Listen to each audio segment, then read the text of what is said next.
Hari ini kita akan membahas sebuah kasus yang menunjukkan bagaimana satu kebohongan kecil dapat membuka rahasia besar yang selama ini tersembunyi di dalam sebuah keluarga. Kisah ini bermula pada 19 Mei 2022 di Mexico City.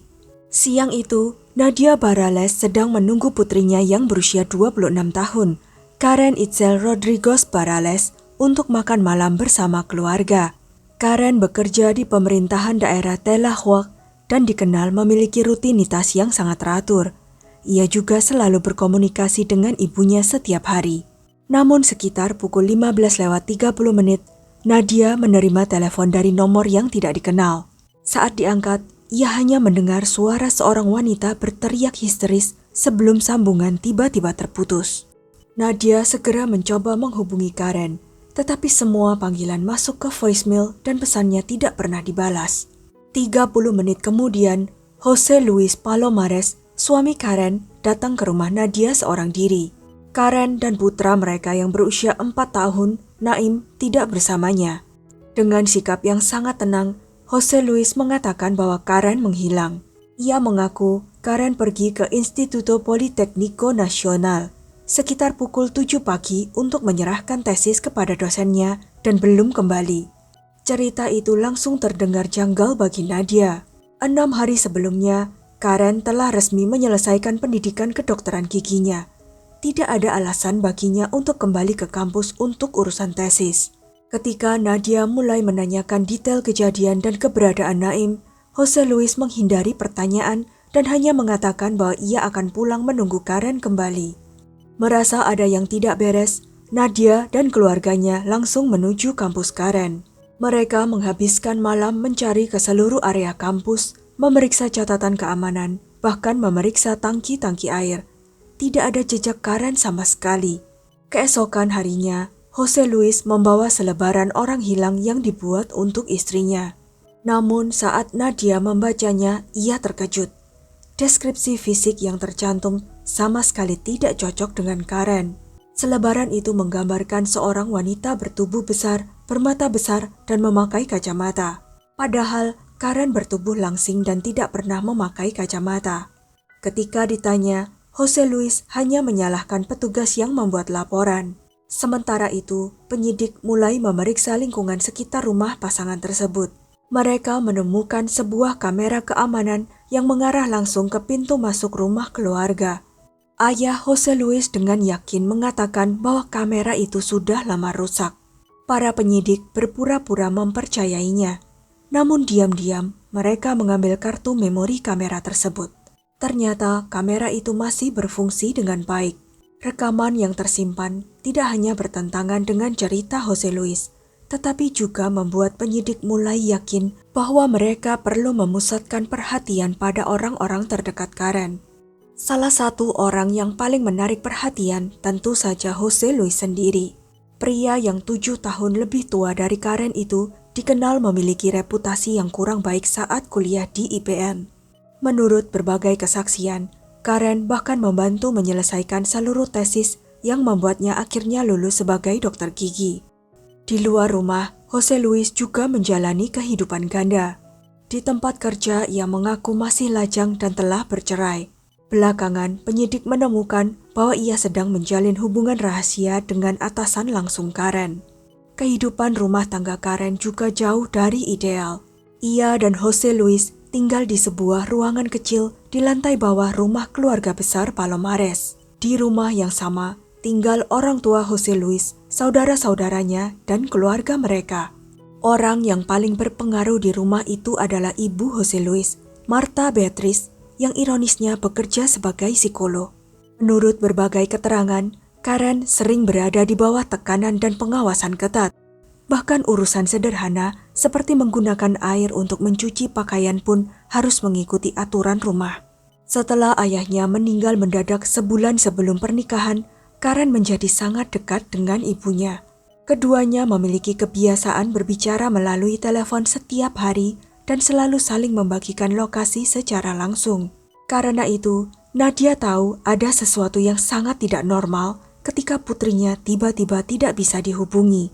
Di tengah penyelidikan, Para tetangga mulai membagikan cerita lama yang mengkhawatirkan. Sebelum menikahi Karen, Jose Luis pernah tinggal bersama seorang wanita lain di rumah yang sama. Para tetangga sering mendengar pertengkaran keras dari rumah tersebut. Lalu suatu hari, wanita itu menghilang begitu saja. Keluarga Palomares mengatakan bahwa ia telah kembali ke kampung halamannya. Tidak pernah ada laporan orang hilang. Dan seiring berjalannya waktu, keberadaan wanita itu seolah terlupakan. Insiden lama yang tidak pernah diselidiki dengan tuntas itu membuat para detektif melihat hilangnya Karen dari sudut pandang yang sama sekali berbeda. Jika keluarga ini pernah berhasil menyembunyikan sesuatu sebelumnya, mungkin mereka merasa tidak akan pernah tersentuh hukum. Para penyidik memutuskan untuk tidak menunjukkan kecurigaan mereka. Sebaliknya, mereka meminta Nadia tetap bersikap seperti ibu yang tidak mengetahui apapun dan terus menjaga hubungan normal dengan Jose Luis. Sementara penyidik diam-diam memeriksa rekaman kamera keamanan pada 20 Mei, Nadia menjalankan perannya dengan sangat hati-hati. Bersama keluarganya, ia menyebarkan selebaran orang hilang di berbagai tempat. Namun Jose Luis justru bertingkah aneh. Ia melarang teman-teman Karen memasang poster pencarian di sekitar rumahnya dengan alasan tidak ingin menarik perhatian tetangga. Perilakunya semakin mencurigakan ketika polisi datang ke rumah keluarga Palomares untuk pemeriksaan rutin dan menemukan gerbang terkunci. Saat Nadia menghubungi Jose Luis, pria itu langsung menjawab telepon. Di saat puluhan orang sedang mencari Karen, Jose Luis ternyata sedang santai bermain sepak bola di lapangan dekat rumah. Ketenangannya bukan kebetulan. Ia merasa berhasil mengalihkan perhatian penyidik ke orang lain. Sehari sebelumnya, Jose Luis telah menggambarkan Nadia sebagai ibu yang sulit dan sering bertengkar dengan Karen. Ia bahkan menyiratkan bahwa jika sesuatu terjadi pada Karen, penyidik seharusnya lebih mencurigai ibunya sendiri. Karena keterangan itu, Nadia sempat diperiksa secara intensif. Namun saat dimintai penjelasan, Nadia hanya menyerahkan ponselnya kepada penyidik. Mereka menelusuri bertahun-tahun percakapan antara ibu dan anak itu. Yang ditemukan bukan pertengkaran atau ancaman, melainkan ratusan pesan penuh perhatian, ucapan selamat pagi, kabar harian, dan lokasi yang rutin dibagikan Karen kepada ibunya. Catatan digital selama bertahun-tahun itu membuktikan bahwa Jose Luis telah menyesatkan penyelidikan. Sejak saat itu, Nadia menjadi salah satu sekutu terpenting para penyidik. Pada 24 Mei, tekanan mulai dirasakan Jose Luis. Ia tampaknya curiga bahwa Nadia bekerja sama dengan polisi dan mulai mengajukan pertanyaan yang terlalu spesifik. Jose Luis lalu menelepon Nadia dan berulang kali mengajaknya melakukan pencarian di daerah terpencil San Gregorio Atlapulco. Ia bahkan menawarkan untuk menjemput Nadia bersama beberapa anggota keluarganya. Namun yang tidak ia ketahui, Nadia saat itu sedang berada di kantor penyidik. Teleponnya berada dalam mode pengeras suara, dan seluruh tim investigasi mendengarkan ketika tersangka utama kasus ini mencoba mengajak saksi kunci ke lokasi terpencil dengan alasan yang dibuat-buat. Tentu saja perjalanan itu tidak pernah terjadi. Penyidik memutuskan sudah cukup sampai di situ. Dengan surat perintah penggeledahan, tim forensik memasuki rumah keluarga Palomares. Mereka langsung menemukan sesuatu yang mencurigakan. Rumah itu terlihat sangat bersih dan dipenuhi aroma kuat bahan pembersih. Setelah menyemprotkan luminol ke berbagai ruangan, sejumlah area langsung menyala biru terang. Jejak darah yang sebelumnya telah dibersihkan muncul di dua lokasi berbeda. Kamar mandi kecil di lantai bawah dan kamar mandi utama di lantai atas. Namun muncul masalah baru. Rumah itu kosong. Jose Luis, kedua orang tuanya, saudara-saudaranya, dan seluruh anggota keluarga lainnya telah menghilang. Yang paling mengkhawatirkan, Naim yang berusia 4 tahun juga ikut menghilang. Padahal ia mungkin menjadi satu-satunya saksi yang mengetahui apa yang terjadi pada hari Karen lenyap. Pada 25 Mei, sehari setelah penggeledahan, polisi akhirnya berhasil menemukan dan menangkap Jose Luis. Begitu ditahan, ceritanya langsung berubah-ubah. Awalnya ia mengklaim Karen terpeleset di kamar mandi, terbentur, lalu meninggal dalam sebuah kecelakaan. Menurutnya, keluarga panik dan memutuskan menyembunyikan kejadian itu. Tak lama kemudian, ia mengganti ceritanya lagi. Kali ini ia mengatakan Karen tidak sengaja terdorong saat pertengkaran terjadi di rumah. Lalu muncul versi ketiga. Jose Luis mengaku Karen tiba-tiba menyerangnya dan ia hanya membela diri. Semakin banyak bukti yang ditunjukkan penyidik, semakin runtuh seluruh ceritanya. Namun, meski mulai mengakui sebagian keterlibatannya, Jose Luis tetap menolak menjawab dua pertanyaan terpenting. Di mana Naim dan kemana Karen dibawa?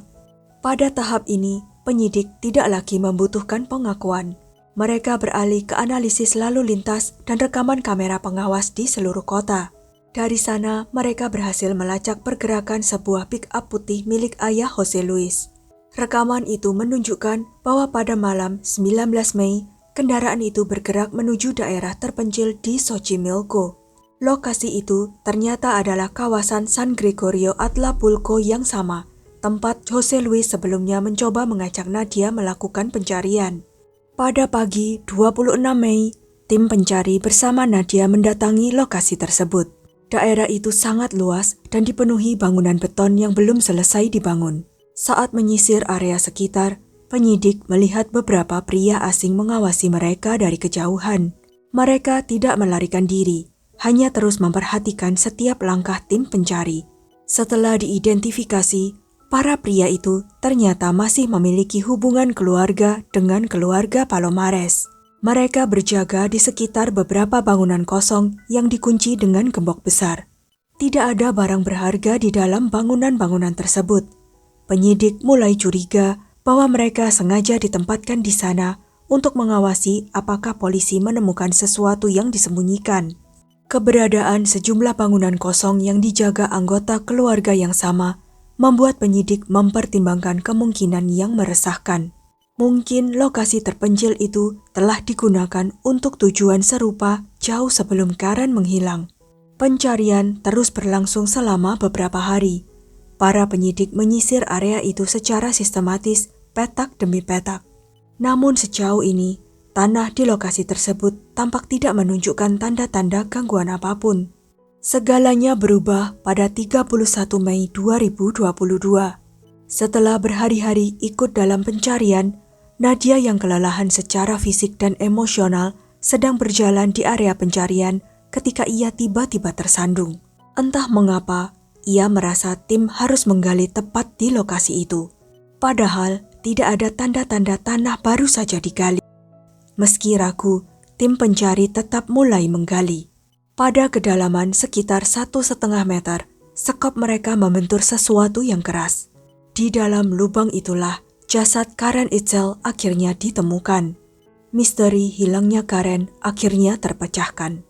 Kini tugas penyidik adalah menyusun kembali seluruh kejadian berdasarkan bukti digital, hasil forensik, dan keterangan saksi.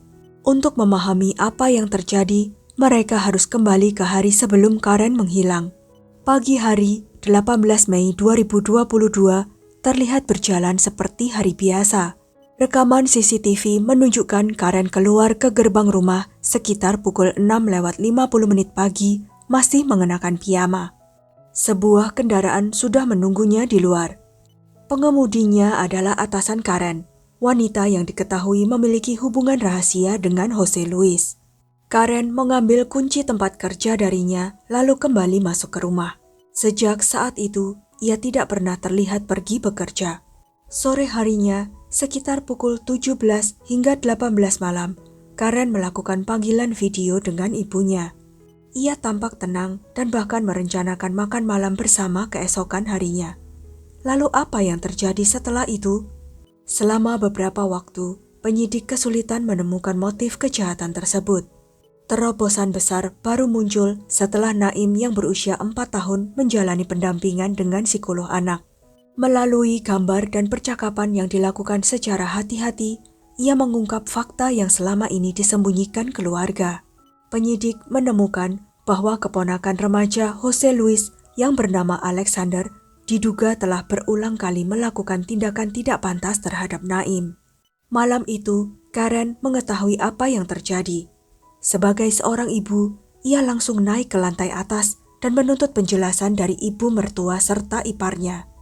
Pertengkaran pun terjadi. Menurut hasil penyelidikan, anggota keluarga lain lebih dulu melakukan kekerasan terhadap Karen. Karen tidak berusaha melawan. Ia justru melindungi putranya sambil memohon agar mereka diizinkan meninggalkan ruangan dan tidak membuat Naim semakin trauma. Keributan itu kemudian menarik anggota keluarga lainnya. Penyidik menyimpulkan bahwa Jose Luis menjatuhkan Karen ke lantai lalu mencekiknya. Alexander juga diduga ikut terlibat dengan menendang Karen saat ia sudah berada di lantai. Ayah Jose Luis berada di lokasi tetapi tidak berusaha menghentikan kejadian tersebut. Sementara itu, ibu Jose Luis, Marta Beatriz, tetap berada di ruangan dan diduga terus mendorong agar kekerasan itu dilakukan. Keterangan Naim kemudian cocok dengan hasil otopsi. Tim forensik menemukan memar dalam pada pinggul kanan Karen yang sesuai dengan keterangan anak tersebut. Setelah Karen tidak lagi bergerak, keluarga itu mulai berupaya menghilangkan jejak kejahatan. Mereka melepas piyama Karen dan menggantinya dengan pakaian yang biasa ia kenakan saat bekerja agar terlihat seolah-olah ia telah pergi dari rumah. Mereka kemudian menunggu hingga malam. Sekitar pukul 22, beberapa anggota keluarga menggunakan pick-up putih milik ayah Jose Luis menuju daerah Xochimilco untuk menyiapkan lokasi penguburan. Penyidik meyakini mereka juga sempat berkoordinasi dengan kendaraan lain yang digunakan anggota keluarga lainnya. Menjelang tengah malam, kendaraan itu kembali ke rumah. Jasad Karen dimasukkan ke bak belakang pick-up, lalu sebagian besar anggota keluarga ikut berangkat menuju lokasi terpencil tersebut. Satu-satunya orang yang tetap tinggal di rumah adalah Marta Beatriz yang membersihkan berbagai jejak di dalam rumah. Sekitar pukul 4:45 pagi, tanggal 19 Mei, pick-up itu kembali ke garasi. Mereka telah menguburkan Karen, membersihkan diri, lalu berusaha menjalani hari seolah tidak terjadi apa-apa. Namun masih ada satu pertanyaan yang belum terjawab. Bagaimana dengan suara teriakan wanita yang didengar Nadia melalui telepon pada sore 19 Mei? Jika Karen sudah meninggal, siapa yang berteriak? Penyidik percaya panggilan telepon itu sengaja direkayasa. Mereka menduga saudara perempuan Jose Luis atau mungkin Marta Beatriz sendiri menggunakan nomor tidak dikenal untuk menelepon Nadia dan menirukan suara seorang wanita yang sedang berteriak.